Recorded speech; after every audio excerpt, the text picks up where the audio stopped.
What's up, everybody? Welcome back to another episode of Gaming Driven Dad. I am your host, T, and today I want to take a good look at myself in the mirror and ask, why are you like this? Because you see, I may actually be a part of the problem, okay? You see, the problem is that year after year, it seems like sedans, coupes, manual transmissions are all slowly fading out. And while SUVs are just completely dominating the freaking market, I mean, honestly, it's really hard to compete with the practicality of an SUV.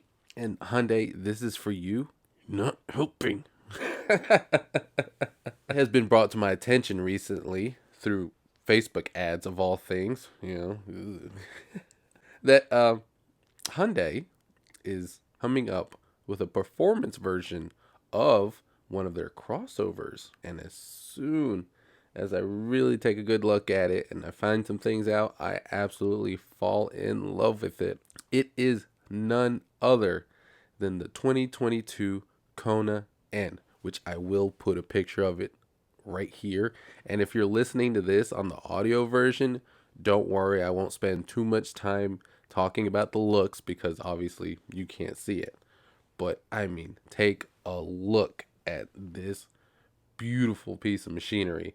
I mean, I really love the performance blue with the red accents around the outside of the car. It's so cool. The split headlight and taillight design, fantastic. Okay, but the part that gets me the most, the part that hooked me, was this rear spoiler with the triangular third brake light. I mean, come on.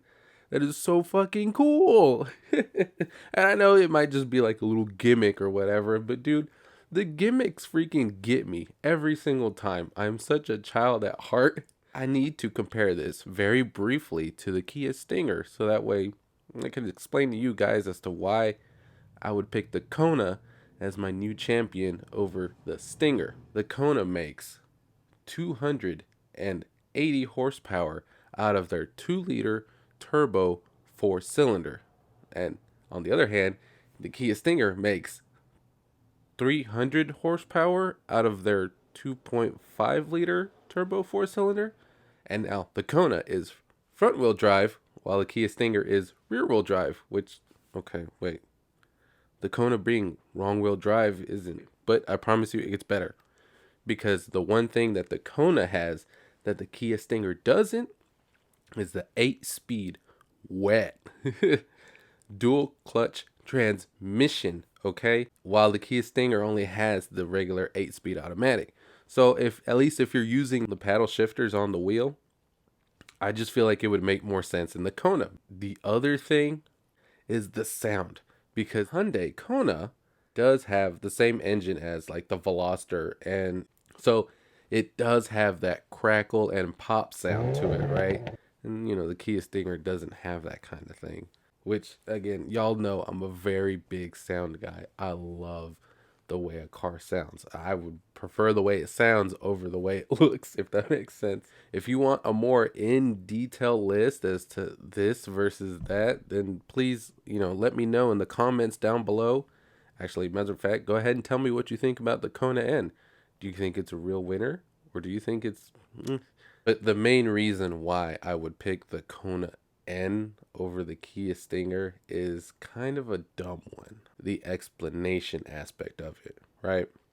Now, let me go ahead and clarify here that you don't ever have to explain your purchase or you have to justify it. You know what I mean? You get what you can get. But when you show up in your new car and someone asks you, what is it and why you got it?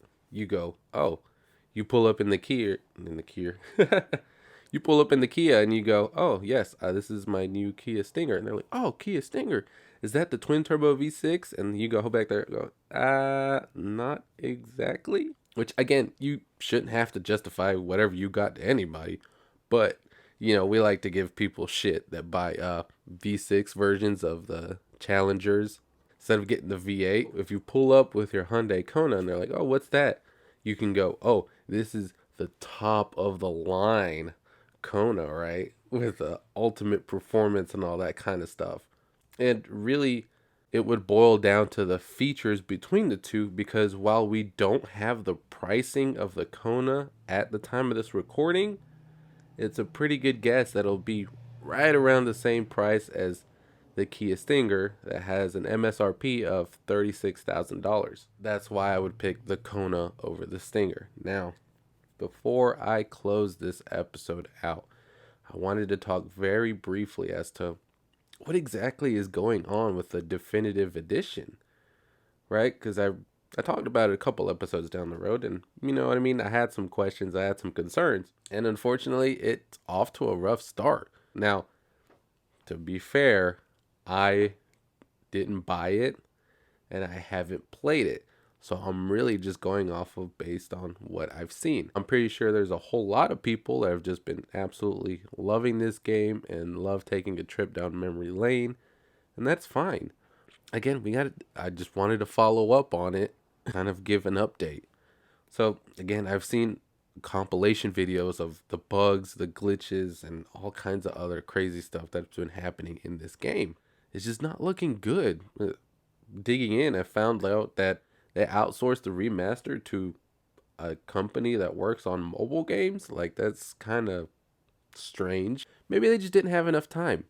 I don't know. You never know what's going on behind closed doors, and all we can do is speculate. But right now, that's kind of a bummer that this is all we have now, because they did take the old games off. So I mean, well, what are you gonna do?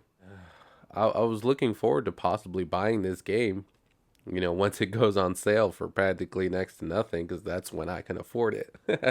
And on top of that, like, Take Two is suing modders for modifying the original Grand Theft Auto 3 and Vice City. Like, oh, come on, man. Like, I understand you might be able to win the legal battle, but I promise you, most of those modders are just trying to make the game even better and just improve on it. Like, why is that such a bad thing? There's been a history of modders creating new games out of old ones that people absolutely fall in love with. But that's it for me today.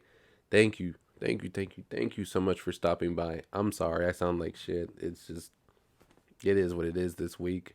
If you like today's episode, please consider liking, subscribing, and hitting that notification bell so that way you will be told about the next one.